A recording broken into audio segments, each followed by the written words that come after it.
अस्सलाम वालेकुम। अज दे लैक्चर का आगाज़ अजीज़ शाहिद की दूजी नज़म के नाल करे सूँ।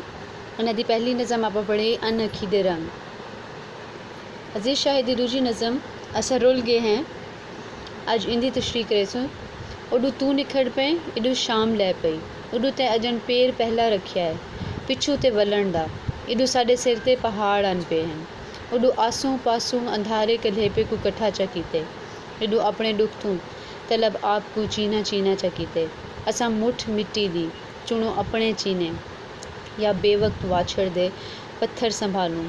असा रुल गए हैं जो पहले ते को अलविदा करके देखूं, या तेरे निखेड़े दे मंजर संभालूं।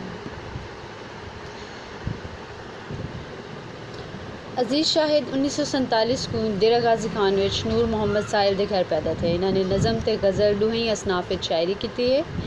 जदीद दौर के शायर हैं ते अपने फ़न विच कमाल रखे हैं, यानी अपने फ़न विच माहिर हैं, फ़न शायरी विच। उन्हां दी शायरी विच इंसानी ज़ात दियां महरूमियां दा शऊरी रद्द अमल है, यानी कि वो जड़ा कुछ बुले ने, जड़ा कुछ लिखे ने अपनी शायरी के ज़रिए, जड़ा कुछ सामने घेंते आने उन्हां को ई चीज़ का शऊर है कि उन्होंने अपनी किहड़ी गल को आवाम के सामने या लोगों ताईं की लिहाज नाल किन्हां लफ्ज़ां दे विच पहुँचाउणा है। अजीज़ शाहिद इन दौर के नुमाइंदा शायरां दी तंदीर चुते आने। उन्हां दा कलाम सच्चे तजर्बे गुर ते मुशाहिदे दा नमूना है, यानी जड़ा को जो लिखते हैं या उन्हां दी शायरी पढ़ते उन्हां दी फीलिंग्स का पता चलता है, उन्हां दे जज्बात का पता चलता है कि वो क्या फील करे ने। शामिल निसाब जी नज़म हैं उन्होंने असा देखते हैं कि उन्होंने अपने सिर्फ मुहब्बत का जिक्र किया, लेकिन उन्होंने जोड़े किताबें हैं उन्होंने शायरी के बारे में जो वे पढ़ते हैं तो उन्होंने फिक्र उन्होंने सोच के बारे में सब पता चलता है कि उन्होंने सोच क्या है। तो उन्होंने जोड़ा कुछ भी लिखा अपने माशरती हालात को सारे सामने गिनते हैं, अपने इर्द गिर्द के मामलात के उत्ते उन्होंने गहरी नज़र है। तो उनके बाद ही उन्होंने अपनी शायरी का को हिस्सा बढ़ाया अपने इर्द गिर्द के हालात को। वो मुस्तकबिल की तांग विच पंध करेंदा एजा बंदेड़ू है जिंदी मंजिल अजा उनके अखी कनों ओढ़े रहे, यानी वो चाहते हैं कि उन्होंने माशरा जड़ा है हर तरफ खुशहाली खुशी नज़र आवे, लोग एक दूजे को परेशान करने की बजाय उन्होंने एक दूजे का साथ देवन, यानी एक आइडियल माशरे की इंतज़ार विच हैं कि एक आइडियल माशरा वजूद आवे। अजीज़ शाहिद को ज़बान व बयान ते कुदरत हासिल है, उनका लहजा खरा सच्चा ते मिठा है, ते अंदाज़ दिल शिकवा है, यानी ज़बान व बयान ते कुदरत हासिल है। अल्फाज दे चुनाव अपने फीलिंग्स को बयान करने वास्ते मुनासिब लफ्ज़ बल्कि बेहतरीन लफ्ज़ का इंतखाब करें, तो उन्होंने जो अंदाज़ है बयान करने का वो अपनी तरफ अट्रैक्ट करेंगे। अजीज़ शाहिद का मजमूआ कलाम मण दरिया ते शायद ही ते अदबी हल्कियाँ बेपनाह पजीराई हासिल कर चुके, यानी बेपनाह तारीफ़ हासिल कर चुके। मण दरिया ते अजीज़ शाहिद की दूजी किताब है। इंदे कोलों पहले उन्होंने शायरी की किताब पनियाल छप चुकी है। दूजी किताब मण दरिया ते, तीजी किताब फुल सरवई दे, चौथी किताब ओल, ये 4 किताबां उन्होंने छप चुके हैं। हुण गल करें असा नज़म असा रुल गए हैं दे बारे विच। असा रुल गए हैं, असा तो मुराद अपने आप को करें, जिवें आप उर्दू दे विच आप जनाब करते या हम कह के गल करें, इवें वो अपने आप को मुखातिब करन किते असा दा लफ्ज़ अपनी ज़ात किते असा दा लफ्ज़ रुल गए हैं। रुल वञण, रुलन का मतलब रुल वञण यानी बे आसरा थी वञा, बेसहारा थी वञा, जिंदा सहारा ख़त्म थी वञे, जिंदगी वास्ते मंजिल ज़िंदगी की अगों मंजिल ख़त्म थी वञे या ज़िंदगी का कोई मकसद नहीं रहा, तो वो इंसान आख सकते कि असा रुल गए हैं, कि यानी साढ़े वास्ते ज़िंदगी जीवन का हुण कोई मकसद ही नहीं रह गया, ज़िंदगी गुजारन का कोई मकसद नहीं रह गया, ज़िंदगी बेमायने थी गई है। ओडू तू निखड़ पे हैं, ओडू यानी एक तरफ तू निखड़ पे, निखड़ मतलब निखड़ना मतलब जुदा थी वरना अलग थी वरना। एडू शाम लह पई, एडू ओडू एक डू हैं, यानी एक तरफ दूजी तरफ। एडू ते ओडू दे लफ्ज़ इन्हां किनाया इस्तेमाल किए वञन। उडू ते अजन पेर पहला रखिया है, पिछू ते वलन दा, यानी एक तरफ या तेरी तरफ तू अजन पिछू ते पैर वलन दा, यानी वापस मुड़न दा पेर पहला रखिया है। एडू साढ़े सिर ते पहाड़ अन पे हैं, यानी एक तरफ उनकी कंडीशन बयान करें, दूजी तरफ एडू ते ओडू नाल अपनी कंडीशन, यानी ओडू अपने महबूब की कंडीशन बयान करें तो एडू अपनी हालत बयान करें हैं। एडू साडे सिर ते पहाड़ अन पे हैं। पहाड़ तो मुराद यानी कि वो मुसीबतां ते पहाड़ या मुश्किलात या वो मुश्किल लम्हा जड़े वेले उन्हां दा महबूब उन्हां कोलों दूर वेंदा पे, उन्हां कोलों जुदा थींदा पे, तां उन टाइम महबूब दा एक कदम पिछू ते वलण भी या पिछू मुड़ ते उन्हां को देखण उन्हां वास्ते इवें है कि जिवें उन्हां दे सिर दे उत्ते मुसीबतां दा पहाड़ ढह पिया होवे। उडू आसू पासों अंधारे कलेपे को कट्ठा चा कीते। उडू आसू पासों यानी उनकी तरफ तो महबूब की तरफ तो अपने इर्द गिर्द दी हुण जिहड़ी खालीपन है, कल्हापन है, अकेलापन है, उको महसूस करन उन्होंने ऊँ वेले ही शुरू कर दिते, वक्त ही शुरू कर दिते। एडू अपने दुख तू तलब आपको चीना चीना चकी। एडू अपने दुख तू तलब आपको चीना चीना चकीते। तलब अपनी ख्वाहिश ज़रूरत चीना चीना रेज़ा रेज़ा कर देना, यानी अपने अंदर की जी एक ख्वाहिश है या अपने अंदर जी एक महबूब की मोहब्बत है उनके साथ की एक जी ख्वाहिश है वो रेज़ा रेज़ा कर देते। असा मुठ मिट्टी दी उनके बाद आदन कि हुण साडे अंदर कुछ नहीं रह गया, सिर्फ असा एक मुठ मिट्टी दी हैं, जिमें एक मुठ विच मिट्टी होवे तो बस हुण सारा वजूद ख़त्म थी ते सारे अंदर सिर्फ मिट्टी की एक मुठ रह गई है। चुनो अपने चीने, चुनो इकट्ठे करना, जमा करना, इकट्ठे करना, अपने चीने अपने दुख या बेवक्त वाछड़ दे पत्थर संभालो। बेवक्त यानी बेवक्त बेमौका, ऐसी गाल जिंदा वास्ते वो जहनी तौर पर तैयार ना हन, पहले तो इन चीज़ किते वो जहनी तौर पर तैयार ना हन, तो ही वास्ते वो को बेवक्त बेमौका आदे पिन। वाछड़ विछोड़े जुदाई दे पत्थर संभालो। पत्थर तो मुराद भी हुए दुख ही हैं कि उन्होंने को इवें लगते पे कि जिमें उन्होंने दुख हैं उन्होंने वास्ते ताना बढ़ गए। पत्थर संभालो यानी ताने जड़े उन्होंने को मिलते पे कि बेवक्ती जुदाई दे, वो ताने संभालो। असा रुल गए हैं यानी असा हुण बेसहारा थी के बेआसरा थी के असा हुण ख़त्म थी चुके। जो पहले ते को अलविदा करके देखूँ या तेरे निखेड़े दे मंजर संभालूँ, कि यानी हुण पहले ते को अलविदा करूँ या तेरे अलविदा थीवण दा या तेरे जुदा थीवण दा जड़ा दुख है ऊ मंजर को संभालूँ या उसको बर्दाश्त करूँ। यानी ऊ टाइम शायर किते या महबूब किते आशिक किते उनके महबूब दा जुदा थीवण ना काबिले बर्दाश्त एक लम्हा है जिसको बर्दाश्त करना उनके वास्ते मुश्किल है। लेकिन इनके बावजूद उन्हें अपने महबूब को अलविदा भी करने, को जुदा भी करने, को रुखसत भी करने, तो ही वास्ते वादन के सर मेरे मैं इन कश्मकश छाँ कि मैं पहले तेको अलविदा करा या तेरे निखेड़े का मंजर संभाला, ये तेरे निखरण दे जड़ा मंजर है या जड़ा दुख है मैं पहले उसको बर्दाश्त करने की सकत पैदा करा, अपने अंदर हिम्मत पैदा करा। हुणे कोई नहीं असा रुल गए हैं दी तशरीह के हवाले नाल देखसूँ। अजीज़ शाहिद दी ए नज़म असा रुल गए हैं बुनियादी तौर पर विछोड़े हिजर ते फिराक की कैफियत बुनी हुई है। यानी विछोड़े हिजर ते फिराक एक ही कैफियत दे मुख्तलिफ ना हैं। विछोड़े विछड़ बनना, बिछड़ बनना, हिजर महबूब तो जुदाई, इश्क दे विच महबूब तो जुदाई, फिराक जिहड़े वेले जुदाई लंबी थी वेंदी है। तो यानी एक शायद मुख्तलिफ कैफियात हैं दर्जा बदर्जा।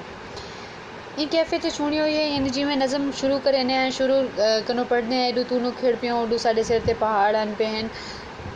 आहिस्ता आहिस्ता आहिस्ता आहिस्ता वो नज़म उन्हों की कैफियत की गहराई या उन्होंने जज्बात की उन्होंने फीलिंग्स की या वो मौके पर जी उन्होंने हालत है उनकी गहराई की तरफ वेंदे हैं। ई नज़म में शायर अपने महबूब या आइडियल हीरो को मुखातिब करेंदे हुए डायलॉग ते मोनोलॉग की विचली कैफियत अजे हिजर ते विछोड़े दियाँ मुख्तलिफ कैफियात को बयान करेंदे हैं। यानी कि वो इवें बयान करेंदे पिन अपने ही कितें कि वो आइडियल या हीरो को मुखातिब करते गाल करें तो इवें लगते कि वो डायलॉग करेंदे पिन, कितें कि इवें लगते कि वो खुद नाल गाल करेंदे पिन। जिमें एडू तू निखड़ पियों तू दा लफ्ज़ अगले बंदे को मुखातिब करेंदे, लेकिन जड़ा उन्होंने आखिरी वो है जो आखिरी लाइन्स हैं उन्होंने कि पहले ते को अलविदा करके देखूँ या तेरे निखेड़े दे मंजर संभालूँ, तो इतना कि इवें लगता कि जिमें वो अपने आप नाल हम कलामी करेंदे पिन। तो इन तरह इन्हां विछोड़े ते इन्हां दी डायलॉग ते मोनोलॉग दी दरमियानी कैफियत नज़र आती है। यानी कितें करो डायलॉग करेंदे नज़र आते हैं, कितें करो मोनोलॉग या खुद कलामी करेंदे हुए नज़र आते हैं। लेकिन उन्हां दी नज़म पढ़ते इवें लगदे जिवें एक बंदे दे बदलण नाल सारे मौसम उल्टी चाल चलन लग गए होवें। यानी उन्हां दा एक महबूब उन्हां कोलों क्या जुदा थी गए, उन्हां वास्ते उन्हां दी ज़िंदगी दा रुख ही बदल गए, उन्हां दी अगू ज़िंदगी को देखण दा नुक्ता नज़र ही तब्दील थी चुका। नज़म विच विछोड़े की पहली कैफियत शाम लहण नाल गहरी थी वेंदी है ते शाम को विछोड़े की एक ना मुकण वाली कैफियत है जिसको भोगण बहु ही औखा कम है। ई गालूं शायर विछोड़े को शाम दे नाल लहण नाल तशबीह देते ते ई कैफियत विच मुसीबतां ते दुखां दे पहाड़ लह पाउंदे न। सारी ज़िंदगी विच कोई भी मुश्किल, कोई भी मुसीबत, कोई भी मसला दरपेश आंदे तो और रात दे वक्त जिस वेले आंदे तो उन वक्त मुश्किल ज़्यादा थींदी है क्योंकि उन वक्त इंसान तन्हा होंदे, हर इंसान अपने घर च मसरूफ होंदे। नींद दे विच दिन दी गहमा गहमी दे विच इंसान बाहर चला वने को चार बंदे भी मिल वने जिहड़े उनकी मदद कर सकें। को अपने इर्द गिर्द बहुत सारे बे लोग जानन ना जानन वाले हर बंदा एक दूजे की मदद करन किते तैयार होंदे, कितें ना कितें कोई ना कोई सहारा मिल वेंदे। लेकिन जिहड़ा शाम दा वक्त होंदे तो उन वक्त इंसान अपने घर विच कल्ला होंदे, अपने कमरे विच कल्ला होंदे, यानी अपने एक अकेलापन महसूस करेंदे। ते उन लम्हे जिहड़ी भी कैफियत होवे, चाहे उनकी बीमारी है, दुख है, तकलीफ है या कोई भी कहीं भी किस्म की कोई परेशानी है तो उन टाइम वो को ज़्यादा महसूस थींदी है। ही वास्ते इत्था कर उन्होंने अपनी ई कैफियत को शाम लहण नाल तशबीह दी कि जिवें शाम गहरी थींदी है तो उनके वक्त दोबारा सवेरा थिवण तक इंसान कल्ला ही दुख दे नाल या अपनी परेशानी या तकलीफ दे नाल रह वेंदे। तो इवें ही उन्हां दी ये तकलीफ है क्योंकि ई कैफियत का जिक्र वो कई बे नाल नहीं कर सकते, कई बे को अपना हमराज नहीं बनेंदे या हर इंसान उन्हां दी ई कैफियत को समझ भी नहीं सकता। ही वास्ते वो कहीं ना कोई चीज़ को शेयर भी नहीं कर सकते। तो उन्हां किते ये कैफियत इवें है जिवें शाम दे वक्त वो तनहा थी चुके हैं तो उनके बाद हुण सवेर तक उन्होंने ई चीज़ को भोगने या उनके जुदा थिवण या निखेण दे मंजर को उन्होंने सांभते रखने या वो मंजर उन्होंने नाल सवेर तक कहना रासी। क्योंकि जो वेले दिन थी वेंदी है, रोशनी थी वेंदी है, दिन थी वेंदे तो इंसान अपने कम्मां कारां विच मसरूफ थी वेंदे तो किते ना किते उनका जहन तब्दील थी वेंदे। लेकिन रात की एक तवील लम्हा होंदे, यानी एक तवील रात जिहड़ी है वो रात को कल्ले गुजारनी होंदी है तो ना टाइम को कोई कहीं जगह ते सुकून मिलते, ना कई बई सोच ते सुकून मिलते, ना ही उनके कोई कम होंदे कि वो अपने आप को मसरूफ करते इन चीज़ कनू या अपने इन दुख कनू जहन बदला गिने। तो ही वास्ते इत्थे के शायर ने एक रात दे नाल तशबीह दी है, शाम दे लहण नाल ते रात थिवण नाल तशबीह दी है। तो ई कैफियत मुसीबतां ते दुखां दे पहाड़ लै पौने शायर नज़म विच एडू ते ओडू दे किनाये वरतन नाल दू मुख्तलिफ हालतां को इकट्ठा बयान एडू ते एजन पेर पहला रखिया है पिछू ते वलण दा, एडू साडे सिर ते पहाड़ अन पे हैं। इस तरह के किनाए इस्तेमाल करना नज़म की तफहीम यानी नज़म को समझना बहु आम फहम थी वेंदे, यानी हर बंदे वास्ते आसान थी वेंदे। अते एक आम कारी वास्ते, एक आम पढ़न वाले वास्ते भी नज़म की हर गाल ते हर बंद को समझण सौखा थी वेंदे। अक्सर शायर इन तरह का अंदाज़ इस्तेमाल करें, नई तरह का अंदाज़ इख्तियार करके कि वो अपनी गाल भी कर वें, लेकिन पढ़न वाला कशमकश का शिकार थी होंगे कि इन गाल के पिछों क्या मतलब है या क्या मायने हैं। लेकिन इन्होंने साफ साफ लफ्ज़ों में अपनी जो दिल की हालत है, जो फीलिंग्स हैं वो बयान कर दिते। तो ही वास्ते एडू तो उडू यानी उडू उनकी कैफियत बयान करें, एडू अपने अंदर की कैफियत बयान करें तो उडू अपनी ज़ाहिरी कैफियत को भी नाल नाल बयान करें। अगर इन नज़म दी मुख्तलिफ कैफियत को गहरी नज़र नाल डिठा वने तो पता लगदे जो विछोड़े दे सारे मंजर अपनी पूरी शिद्दत नाल सामने आंदे। मुजाहिद जतोई होना दा इन्हां दे बारे विच आखण है कि अजीज़ शाहिद नाजुक ते मलूक जज्बियां दा शायर है, प्यार ते मुहब्बत दा शायर है। पर यकी गाल इवें भी कहनी हूँ अपने वसेब दी भुख बीमारी डिढप चुप जहालत गुरबत ते बेवसी के खिलाफ जहना को तैयार करने की भी कोशिश की है। यानी अजीज़ शायर जड़े हैं नाजुक ते मलूक बहुत सेंसिटिव शायर हैं जिन्होंने अपनी जिहड़ी फीलिंग है जिवें पिछली उन्होंने नज़म अन अखी दे रंग देखो तो उहदे विच भी ना बयान करेंदे अपने महबूब की नाज नखरे ते अदावां दा जिक्र की गए। तो इंदे विच जिहड़े वेले विछोड़े का जिक्र दूजी नज़म में अपने जिहड़े महबूब नाल विछोड़े का जिक्र करेंदे पैन तो बड़े साफ लफ्ज़ां बड़े साफ साफ अल्फाज दे विच उन्होंने यानी बेइख्तियार खुले लफ्ज़ों के उन्होंने अपने महबूब के विछोड़न का मंजर बयान कर दिते कि उनके विछड़न ते मेरी क्या कैफियत है तो क्या फीलिंग है।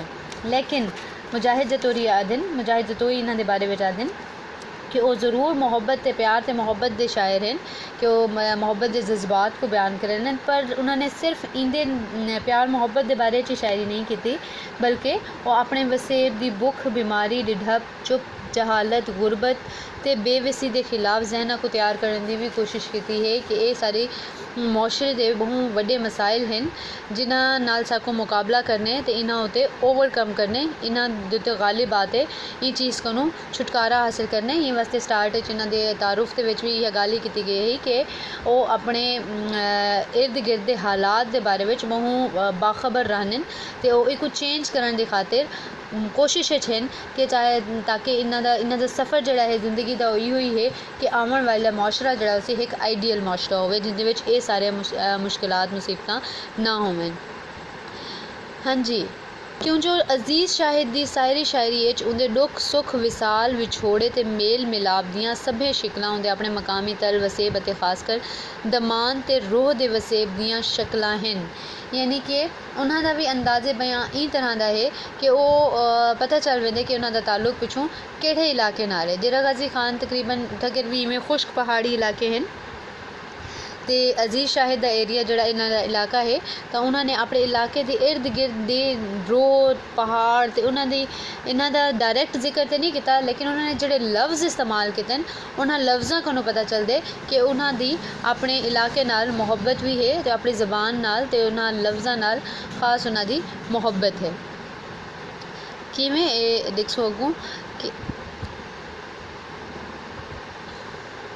अजीज़ शाहिद की सारी शायरी उनके दुख सुख विसाल विछोड़े ते मेल मिलाप दियाँ सभे शिकलां उनके अपने मकामी तल वसेब अते खासकर दमान अते रोह दे वसेब दियाँ शक्लां हैं। नज़म विच विछोड़े की शिद्दत अते सख्ती को बयान करने अंधारे कलहेपा पहाड़ ते वाछड़ दे पत्थर की लफ्जियात सिर्फ और सिर्फ रोह ते दमान दे बंदे को ही समझ आ सकते हैं, क्योंकि ये लफ्ज़ जड़े हैं कलहेपा वाछड़ रोह ए लफ्ज़ जड़े हैं ये इतना के आम इस्तेमाल नहीं थींदे, ये उन इलाके नाल ताल्लुक़ रखते हैं क्योंकि वो इलाके दे विच इन तरह के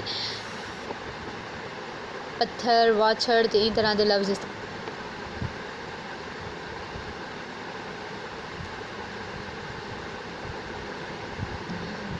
हाँ जी, ये लफ्जियात जड़ी है सिर्फ दमान दे ही बंदे को रो या दमान दे ही बंदे को समझ आ सकती है। जिथा कि शाम लाँदी है तो अंधारा किमें कलेपे को इकट्ठा कर दिंदे ते अंधारे कलेपे दी कैफियत को लफ्ज़ों का चोला पवा के अजीज़ शायद असर हो गए दी शक्ल में सारे सामने गए नैन तो अंधारा ते कलेपा आम शहरों में साढ़े इर्द गिर्द इलाके में अंधारे कलेपा शायद इतना मुश्किल ना हो जितना कि उन्होंने पहाड़ी इलाकों में है जिन्हों के घर भी बहुत दूर दूर होने तो अगर उन्होंने को रात के टाइम को मुसीबत आवेंदे तो एक घर को दूजे घर तक पहुँचने में भी काफ़ी वक्त चाहिए होंगे। तहीं वास्ते ये लफ्जियात या ये मुश्किल घड़ी जड़ी है या ये मुश्किल जिन्हें जिक्र उन्होंने किए तो ये उन इलाके के लोग साढ़े को बेहतर समझ सकते हैं।